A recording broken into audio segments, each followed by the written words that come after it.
Hello दोस्तों, कैसे आप सब। तो आज 28 फरवरी, आज का हम लोग करंट अफेयर पढ़ेंगे। जैसे डेली पढ़ते हैं, जो करंट अफेयर है आपका हिंदी और इंग्लिश दोनों भाषाओं में होता है।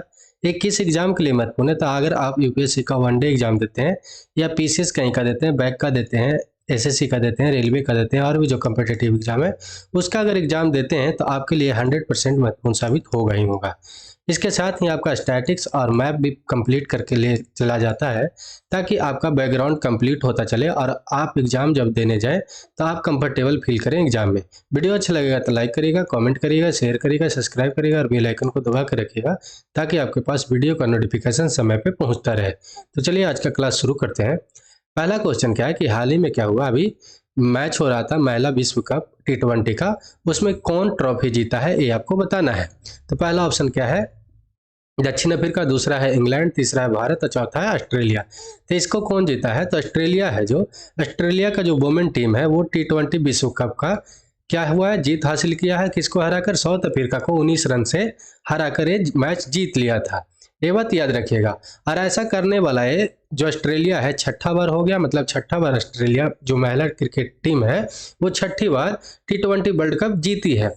ठीक है, ये बात याद रखिएगा। और ये जो टूर्नामेंट हो रहा था कितना नंबर का हो रहा था, तो 8वां नंबर का संस्करण जो हो रहा था 2023 का, वो कहाँ पे हो रहा था, तो साउथ अफ्रीका में हो रहा था।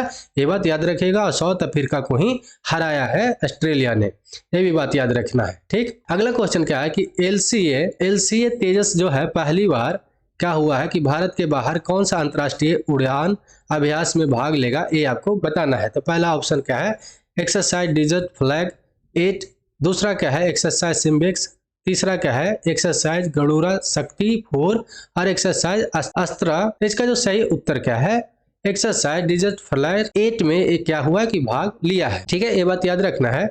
और ये कहाँ पे है, तो यूएई में, मतलब संयुक्त अरब अमीरात के लिए ये गया है अभ्यास डेजर्ट फ्लैग 8 में। और इसमें करीब करीब 110 जो है वायु योद्धाओं को जो भारतीय सेना के द्वारा से एक टुकड़ी पहुंचा है।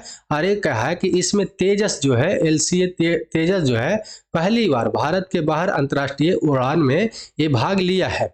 ठीक है, संयुक्त अरब अमीरात के बारे में अगर हम लोग जान लें तो संयुक्त अरब अमीरात का जो कैपिटल कहाँ है, यूएई का कैपिटल कहाँ है, तो अबू धाबी में है। और इसका करेंसी क्या है कि दिरहम यहाँ का करेंसी चलता है। यूनाइटेड अरब अमीरात दिरहम यहाँ का करेंसी चलता है। करीब करीब यहाँ पर 1 करोड़ जो है पॉपुलेशन है। अगर कॉन्टिनेंट कौन से में आता है, महाद्वीप कौन से महाद्वीप में आता है, तो एशिया महाद्वीप में ये आता है। ये बात याद रखना है। यहाँ पर लैंग्वेज ऑफिशियल कौन सा है, तो अरेबिक यहाँ पर ऑफिशियल इसका लैंग्वेज है। ठीक है, और किससे किससे ये बाउंड्री टच करता है, तो इधर तो सऊदी अरबिया से करता है, इधर ओमन से करता है, और ओमन का ही यहाँ पर छोटा सा पार्ट है, उससे ये यहाँ पर बाउंड्री टच करता है। ऊपर में इसका पर्सियन गल्फ है और इधर बगल में इसका गल्फ ऑफ ओमन है। ये बात याद रखना है। ठीक है, अगला क्वेश्चन क्या है कि भारतीय पहलवान अंकित गुलिया है, वो जो मिस्र में अभी अलेक्जेंड्रिया में क्या हो रहा था, इब्राहिम मुस्तफा रैंकिंग श्रृंखला में कौन सा पदक जीता है, ये आपको बताना है। तो पहला ऑप्शन क्या है, ब्रॉन्ज मेडल, दूसरा है सिल्वर मेडल, तीसरा है आपका गोल्ड मेडल और चौथा है इनमें से कोई नहीं। तो इसका जो सही उत्तर क्या है, ब्रॉन्ज मेडल है जो जीते हैं कौन, अंकित गुलिया। जो कहाँ पे हो रहा है, मिस्र में एक खेल हो रहा है इब्राहिम मुस्तफा रैंकिंग श्रृंखला में, ये बात याद रखिएगा। अगर अंकित गुलिया एक कौन सा पदक जीते हैं, तो कौन सा जीते हैं आपके, तो एक कांस्य पदक जीते हैं, मतलब ब्रॉन्ज मेडल जीते हैं, ये बात याद रखना है। और एक कहाँ पे हो रहा है, तो इजिप्ट में हुआ। और इस बार के लिए इजिप्ट इंडिया का अगर जो भी एग्जाम आने वाला है उसके लिए बहुत ज़्यादा महत्वपूर्ण होगा, क्योंकि इजिप्ट का जो अभी जो है वहाँ का president Abdel Fattah al Sisi वो 26 जनवरी पर क्या हुए थे कि गेस्ट के रूप में आए थे। इसके लिए इजिप्ट में जो भी आजकल होगा उसका मैप कंप्लीट कर लेना, जो भी इजिप्ट से रिलेटेड बनेगा वो ज़्यादा इंपॉर्टेंट हो जाएगा। ठीक है, एक इनको हराए हैं अंकित गुलिया, तो किर्गिस्तान के नूर झिंगित को हराकर 9-0 से ये जो है कांस्य पदक जीते हैं, ये बात याद रखिएगा। और अंकित गुलिया कितने वर्ष के हैं, तो 19 साल के हैं, ये भी बात याद रखना है। अगर इजिप्ट के बारे में जाने तो अब्देल फत्ताह अल सीसी यहाँ का प्रेसिडेंट है, ये बात याद रखिएगा। और यहाँ का कैपिटल कहाँ, तो कायरो यहाँ का कैपिटल है। इजिप्टियन पाउंड यहाँ का करेंसी है। करीब करीब 11 करोड़ यहाँ का पॉपुलेशन है। और यहाँ पर कॉन्टिनेंट कौन सा में आता है, तो एशिया और अफ्रीका दोनों महाद्वीप में आता है। यहाँ पर ऑफिशियल लैंग्वेज क्या है, तो अरबिक यहाँ का ऑफिशियल लैंग्वेज है, ये बात याद रखना है। और इजिप्ट किससे किससे बाउंड्री टच करता है, तो इधर लीबिया से करता है, नीचे सूडान से करता है, और यहाँ पे इजराइल से बाउंड्री टच करता है। इधर इसके राइट साइड में रेड सी है, ऊपर में मेडिटेरियन सी है, मतलब कि भूमध्य सागर है, यहाँ पर नीचे लाल सागर है। मेडिटेरियन सी और रेड सी को जोड़ने वाला कौन सा होता है भाग, तो ये सुएज कैनाल है जो मैन मेड है, और ये कब बना था, तो 1869 ईस्वी में बना था। और इसको किस लिए बनाया गया था, ताकि यूरोप के और इंडिया के बीच की दूरी इससे कम जाए। एशिया का जो इधर है इंडिया, ये सब के यहाँ से क्या जाता था, माल जाता था सारा एशिया, इंडोनेशिया, श्रीलंका, ये सब से। तो इसका दूरी कम करने के लिए करीब करीब इंडिया से इसका दूरी कितना कम गया था इसको बनने से, सुएज कैनाल को 7000 किलोमीटर करीब करीब दूरी इसको यूरोप को, ब्रिटेन को आने में क्या होता था, कम दूरी लगता था। इसी के लिए सुएज कैनाल बनाया गया था कब, 1869 ईस्वी में। ये बात याद रखना है।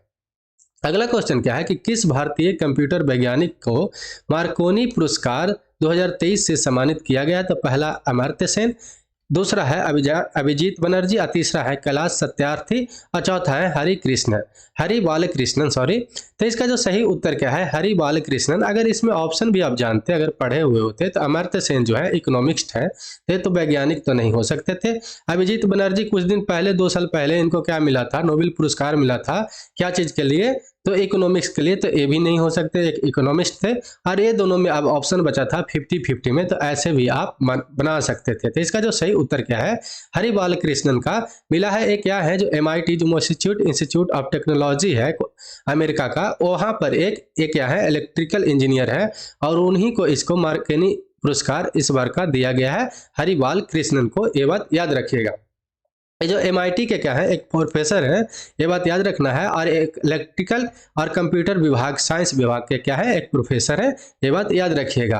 और ये जो किस लिए यहाँ पर काम करते हैं, योगदान किस किस चीज में दिए हैं, तो मोबाइल सेंसिंग में, वायरलेस नेटवर्किंग में और वायर्ड नेटवर्किंग में एक या किए हैं। अद्भुत ही इनका योगदान है, इसीलिए इस बार के लिए मार्कोनी पुरस्कार दिया गया है। और MIT इंस्टीट्यूट का क्या है, ये इलेक्ट्रिकल इंजीनियर का प्रोफेसर है, हरि बालकृष्णन, ये बात याद रखना है। अगला क्वेश्चन क्या है कि 6 मार्च 2023 से लेकर 24 मार्च 2023 तक होने वाले कौन से अभ्यास में भाग लेने के लिए भारतीय वायुसेना ब्रिटेन के लिए रवाना हुई है, ये आपको बताना है। तो पहला ऑप्शन क्या है, अभ्यास संप्रीति, दूसरा है अभ्यास अजय वारियर, तीसरा क्या है, अभ्यास कोबरा वारियर, या बी और सी दोनों। तो इसका जो सही उत्तर क्या है, एक्सरसाइज कोबरा वारियर जो है यूके के लिए, यूनाइटेड किंगडम के लिए क्या हुआ है कि अभी वहां पे प्रैक्टिस के लिए इंडिया से पहली बार रवाना हुआ है। ठीक है, ये बात याद रखना है। ठीक, 26 जनवरी को एक क्या हुआ है कि 145 वायु सेना यहाँ से निकला है, और इस कौन गया है, तो अभ्यास कोबरा वारियर यहाँ से निकला है, और 6 मार्च से 24 मार्च तक वहां पर आयोजित होगा, कहाँ पे, ब्रिटेन में ये भाग होगा। ठीक है, ये बात याद रखना है। चलिए अगला क्वेश्चन क्या है कि विश्व एनजीओ दिवस कब मनाया जाता है, ये आपको बताना है। तो पहला ऑप्शन क्या है, 20 फरवरी को, दूसरा है 27 फरवरी को, तीसरा है आपका 2 फरवरी को, और चौथा है 16 फरवरी को। एनजीओ जो होता है नॉन गवर्नमेंटल ऑर्गेनाइजेशन होता है, मतलब कि इनमें गवर्नमेंट का कोई योगदान नहीं होता है। ये जो है एक आम आदमी, जैसे कि आप हम मिलकर एक एनजीओ का निर्माण कर सकते हैं। किसके लिए कर सकते हैं, किसी चीज के लिए भी कर सकते हैं, जैसे कि आप इन्वायरमेंट इशू पर बना सकते हैं, चाइल्ड इशू पर बना सकते हैं, लेबर इशू पर बना सकते हैं, उनके हक के लिए लड़ने के लिए आप किसी पर बना सकते हैं एनजीओ। ठीक है, बस देश विरोधी ये सब नहीं होना चाहिए, क्योंकि इसके लिए लॉ है, अगर ऐसा बनाइएगा तो तुरंत ही उसको रद्द कर दिया जाएगा। ठीक है, तो इस कब मनाया जाता है, तो आपको 27 फरवरी को हर साल विश्व एनजीओ दिवस मनाया जाता है, ये बात याद रखना है। पहली बार कब मनाया गया था, तो 2010 में ये मनाया गया था, और 27 फरवरी को हर साल एक बार 27 फरवरी को मनाया जाता है। किस लिए मनाया जाता है, तो जो बहुत सारे एनजीओ है, जैसे कि आपका चाइल्ड लेबर के लिए काम करता है, उसमें जो योगदान देता है कि कोई बच्चा को पकड़कर चाइल्ड लेबर करवाया जा रहा है, उसको छुड़वाने के लिए, अगर किसी को प्रताड़ित किया जा रहा है, लेबर फोर्स अगर काम करवा लिया गया, उनको पैसा नहीं दिया जा रहा है, तो वो सब के लड़ने के लिए, कहीं पर इन्वायरमेंट इशू हो गया, कहीं पर मान लिया जाए कोई फैक्ट्री बनाकर, कोई रेडिएशन वाला फैक्ट्री बनाकर इंतहा वहाँ पर क्या कर रहा है कि जितना हो सके रेडिएशन निकाल रहा है और उसका प्यूरीफायर नहीं कर रहा है, तो उसके लिए वो एनजीओ लड़ता है। तो ये सब योगदान देने के लिए दुनिया भर में इसको याद करने के लिए 27 फरवरी को क्या करा जाता है, विश्व एनजीओ दिवस मनाया जाता है वार्षिक अंतर्राष्ट्रीय कार्यक्रम के लिए। ये बात याद रखना है, ठीक है। चलिए अगला क्वेश्चन क्या है कि 24 फरवरी 2023 को डायरेक्टर जनरल क्वालिटी इंश्योरेंस का पदभार किसने संभाला है, ये आपको बताना है। तो पहला क्वेश्चन है लेफ्टिनेंट जनरल RS रीन, दूसरा है लेफ्टिनेंट जनरल राकेश नंदन, तीसरा है लेफ्टिनेंट जनरल अरुण कुमार साहनी, या चौथा है लेफ्टिनेंट जनरल अमित शर्मा। तो इसका जो सही उत्तर क्या है, लेफ्टिनेंट जनरल RS रीन है। और लेफ्टिनेंट जनरल RS रीन जो है कहाँ के, IIT खड़गपुर के, यहाँ से ये इंजीनियरिंग प्राप्त किए हैं और ये हाल ही में क्या बने हैं, तो डायरेक्टर जनरल क्वालिटी इंश्योरेंस का पदभार संभाल रहे हैं 24 फरवरी को। ये बात याद रखिएगा। तो कौन है, जनरल RS रीन, ठीक है, ये बात याद रखना है। अगला क्वेश्चन क्या है कि निम्नलिखित में से किस शहर में 4 दिवसीय राष्ट्रीय बागवानी मेला का आयोजित किया गया है। तो पहला ऑप्शन क्या है, जोधपुर, दूसरा क्या है, बेंगलुरु, तीसरा कानपुर, चौथा मालदा। मालदा कहाँ पे है, तो ये वेस्ट बंगाल में है, ये बात याद रखिएगा। कानपुर और जोधपुर और बेंगलुरु के बारे में तो जानते ही होंगे। तो ये कहाँ पे है, बेंगलुरु कहाँ है, तो कर्नाटका में है। और बेंगलुरु में क्या हुआ है कि राष्ट्रीय बागवानी मेला का आयोजित किया गया है। देखिए बागवानी जो है उसमें टेक्नोलॉजी को लाना है और कम सिंचाई से ज़्यादा अच्छा इसमें इम्प्रूवमेंट करने के लिए ये सब इसमें जोड़ा जाए, ताकि रिसर्च एंड डेवलपमेंट इसमें भी बागवानी में भी किया जाए, ताकि इसका एफिशिएंसी ज़्यादा अच्छा हो। ठीक है, किसी चीज़ का एफिशिएंसी अच्छा हो तब क्या होगा, उसमें सुधार बहुत जल्दी होता है। ठीक उसी तरीका से इसमें ऐसा टेक्नोलॉजी का लाया जाए ताकि कम चीज़ में ज़्यादा से ज़्यादा उपयोग हो। हम लोग जानते हैं कि पानी भी कमते जा रहा है, ग्राउंड वाटर रिचार्ज का भी प्रॉब्लम होते जा रहा है, क्योंकि जगह जगह पर खाली कंक्रीट बिछ रहा है, तो ग्राउंड वाटर रिचार्ज हो पा नहीं रहा और पानी को यूज ज़्यादा होते जा रहा है और इसका जो भराव है जो कम होते जा रहा है। तो यहाँ का जो अभी अपना केंद्रीय कृषि कल्याण का जो मंत्री है नरेंद्र सिंह तोमर, वो कहाँ पे किए शुरू, इसका बेंगलुरु कर्नाटक में 4 दिवसीय बागवानी मेला का उद्घाटन किए हैं। ठीक है, ये बात याद रखिएगा। और ICAR का जो है तहत भारतीय बागवानी अनुसंधान संस्थान बेंगलुरु द्वारा विकसित नवीनतम तकनीकों को प्रदर्शित करने के लिए ये मेला आयोजित किया गया, जो अभी बोले थे कि नया नया इसमें टेक्नोलॉजी जोड़ने के लिए किया गया है। इसका मेन यही पर्पस है, इसी के लिए उद्घाटन ये किया गया है। कहाँ पे, तो बेंगलुरु कर्नाटका में। ठीक है, अगर कर्नाटका के बारे में आपसे पूछ ले तो इसका फॉर्मेशन कब हुआ था, तो 1956 में 1 नवंबर को इसका फॉर्मेशन हुआ था। और कैपिटल यहाँ पर कहाँ है, तो इसका बेंगलुरु कैपिटल है, जो सबसे बड़ा यहाँ का सिटी भी है। ठीक है, यहाँ का डिस्ट्रिक्ट कितना है, तो 31 यहाँ का डिस्ट्रिक्ट है। और यहाँ पर बॉडी कैसा है, तो गवर्नमेंट ऑफ कर्नाटका का जैसे होगा, जैसे गवर्नमेंट ऑफ इंडिया है। ठीक है, ये बात याद रखिएगा। यहाँ पर गवर्नर कौन है, तो थावर चंद गहलोत है। और यहाँ पर चीफ मिनिस्टर कौन है, तो बसवराज बोमई यहाँ का कौन है, चीफ मिनिस्टर है। यहाँ पर सदन कैसा है, लेजिस्लेचर कैसा है, तो द्विसदनीय है, मतलब कि बाई कैमरल है, मतलब कि यहाँ पर असेंबली और काउंसिल दोनों होगा, विधानसभा और विधान परिषद दोनों होगा। विधानसभा का सीट कितना है, तो यहाँ पर आपका 224 असेंबली का सीट है। और विधान परिषद का मतलब काउंसिल का सीट कितना है, तो 75 है। और राज्यसभा का सीट 12 है। और लोकसभा का सीट कितना है, तो 28 है। अगर आपसे पूछे कि कौन कौन सा राज्य है जो जहां पर बाई कैमरल है, कितने राज्य है, तो आपको बताना है 2 सदन वाले राज्य 6 हैं, ये बात याद रखिएगा। जहां पर असेंबली और क्या है आपका, असेंबली और ये आपका काउंसिल दोनों है। ठीक, ये बात याद रखना है। अगला क्वेश्चन क्या है कि हाल ही में भारतीय नौसेना ने समुद्री सुरक्षा में सूचना साझा करने के लिए किस देश के साथ क्या किया है, एक समझौता ज्ञापन पर हस्ताक्षर किया है, ये आपको बताना है। तब पहला ऑप्शन क्या है, सेशेल्स है, दूसरा मलेशिया है, तीसरा आपका श्रीलंका है, चौथा मॉरिशस है। तो इसका जो सही उत्तर क्या है, आपका ए है, मतलब सेशेल के साथ क्या किया है, ये समझौता किया है। हम लोग जानते हैं कि बहुत सारा क्या होता है कि घुसपैठ समुद्री तरीका से घुसता है, उसे को बचाने के लिए सेशेल के साथ भारत जो है समझौता किया है, इसका डाटा साझा करने के लिए। ठीक है, ताकि लोगों के बीच जागरूकता बना रहे और इसका डाटा साझा होगा दोनों देश के बीच, तो जो घुसपैठ है, गैर सैन्य वाणिज्यिक जहाज है, वो नहीं घुस पाएगा।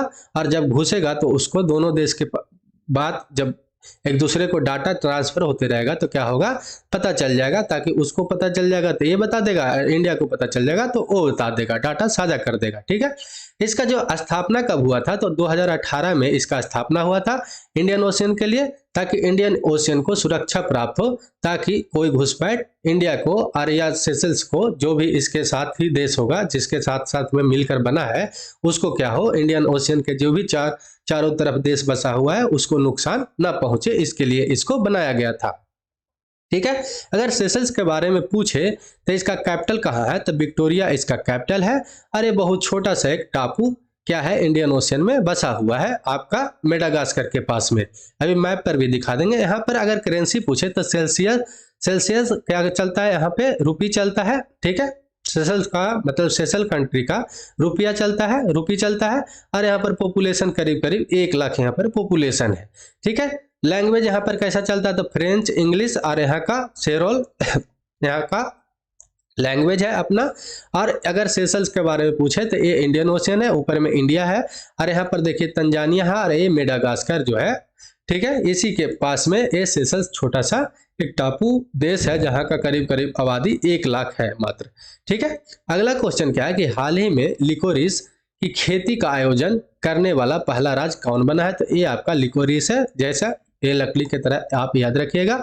इसी का खेती को करने के लिए, क्योंकि ये आयुर्वेदिक दवाओं में और मसालों में बहुत ज़्यादा उपयोग में आता है, तो इसके लिए ये क्या किया है कि अभी खेती को शुरू किया है, ताकि अपना जो है ये बहुत ज़्यादा आयात किया जाता है, तो इसको आयात के निर्भरता को कम करने के लिए ये सब अगर होने वाला चीज़ है और उसको भी इंडिया उपजा नहीं रहा, तो ये तो बहुत बड़ा बात हो जाता है। ठीक है, इसको करना चाहिए ताकि इसको क्या हो, आयात का निर्भरता कम जाए अपना देश का। ऐसे ही अपना देश जो है डेफिसिट में हमेशा रहता है। तो कौन सा राज्य है ये आपको बताना, तो पहला क्या है आपका असम है, दूसरा केरल है, तीसरा क्या है आपका त्रिपुरा है, चौथा क्या है आपका हिमाचल प्रदेश है। तो इसका जो सही उत्तर क्या है, हिमाचल प्रदेश जो है अभी लिकोरिस का खेती शुरू करने के लिए ये कहा है। ठीक है, ये बात याद रखना है। और ये जो है पहला राज्य ऐसा बन गया है हिमाचल प्रदेश लिकोरिस का खेती करने के लिए। ठीक, और ये जो है व्यावसायिक रूप से किया जाएगा ताकि किसानों को क्या हो, फायदा हो। हम लोग जानते हैं कि किसान को अपना आय दोगुना करने के लिए 2022 में ही करना था, लेकिन ये हो नहीं सका, और ये अभी प्रक्रिया जारी है। तो किसान को व्यावसायिक रूप से खेती होगा तो क्या होगा, उनको फायदा ज़्यादा होगा। इसलिए इसको क्या हुआ है कि लिकोरिस को हिमाचल प्रदेश सरकार ने इसको क्या किया है, खेती को बढ़ावा देने के लिए यहाँ का सरकार भी योगदान अपना निभाया है। इसका कहाँ कहाँ यूज होता है लिकोरिस का, तो ये मसाले और आयुर्वेदिक दवाओं में उपयोग में आता है। और जो लिकोरिस है जो अभी बड़े पैमाने पर अफगानिस्तान, नेपाल और चीन जैसे देशों से क्या करता है, आयात करता है। अगर लिकोरिस का उपयोग जो बताएं तो हर्बल दवाओं के लिए, कैंडी के लिए और तंबाकू में फ्लेवरिंग के लिए बहुत ज़्यादा इसका उपयोग में आता है। ठीक है, अगर हिमाचल प्रदेश के बारे में आपसे पूछे तो 1 नवंबर 1956 को क्या हुआ था, फॉर्मेशन हुआ था। ये बात याद, यूनियन टेरेटरी के रूप में हुआ था। इसका एज ए यूनियन टेरेटरी के रूप में कब बना, तो 1 नवंबर 1956 में। और इसको बाद में राज्य का दर्जा कब मिला, तो 1971 में इसको राज्य का दर्जा दिया गया 25 जनवरी को। ठीक है, ये बात याद रखना है। कैपिटल यहाँ पर समर के सीजन में कौन है, शिमला है, और विंटर के सीजन में धर्मशाला है। डिस्ट्रिक्ट कितना है, तो यहाँ पर 12 यहाँ पर डिस्ट्रिक्ट है। और यहाँ पर अगर गवर्नर कौन है, तो शिव प्रताप शुक्ला है। और यहाँ पर चीफ मिनिस्टर कौन है, तो सुखविंदर सिंह सुक्खू यहाँ पर क्या है, चीफ मिनिस्टर है। ठीक है, जो हाल ही में बने हैं। और यहाँ पर डिप्टी चीफ मिनिस्टर कौन है, तो मुकेश है। और लेजिस्लेचर कैसा है, तो 1 सदन वाला है, मतलब सिर्फ और सिर्फ असेंबली होगा। जहाँ पर सिर्फ 1 सदन वाला होगा, यूनिकैमरल होगा, तो वहाँ पर सिर्फ असेंबली होता है। और जहाँ पर बाईकैमरल होता है, मतलब 2 सदन वाला होता है, तो असेंबली और काउंसिल दोनों होता है, विधानसभा और विधान परिषद दोनों होता है। तो असेंबली का सीट कितना है, तो 68 है। और लोकसभा का सीट 4 है, और राज्यसभा का सीट 3 है। ठीक है, ये सब जो सीट है किस चीज पर डिपेंड होता है, तो सारा पॉपुलेशन बेस्ड होता है। जिस राज्य का पॉपुलेशन ज्यादा होगा वहां पर सीट ज्यादा होगा। जैसे कि यूपी का पॉपुलेशन सबसे ज्यादा है, तो वहां पर सबसे ज्यादा सीट भी है। ठीक है, अगर संसद के बारे में पूछ ले कि संसद किससे किससे मिलकर बनता है अपना पार्लियामेंट, तो पहला तो आपका राज्यसभा होता है, दूसरा लोकसभा होता है, तीसरा अपना प्रेसिडेंट को मिलकर, ये तीनों मिलकर क्या होता है, संसद का निर्माण होता है। और दूसरा बात याद रखना कि राज्यसभा जो है संसद में एक अस्थाई सदन है, कभी इसको डिसॉल्व नहीं किया जा सकता है। ठीक, अगर आपसे पूछ ले कि 2 सदन वाले राज्य कौन है, बाई कैमरल राज्य कौन कौन है, तो बाई कैमरल कितना है, तो 6 राज्य है। और कौन कौन है, तो पहला आपका महाराष्ट्र है, दूसरा कर्नाटक है, तीसरा आपका तेलंगाना और चौथा आंध्र प्रदेश है, पांचवा आपका उत्तर प्रदेश और छठा आपका बिहार है। ये बात याद रखना है।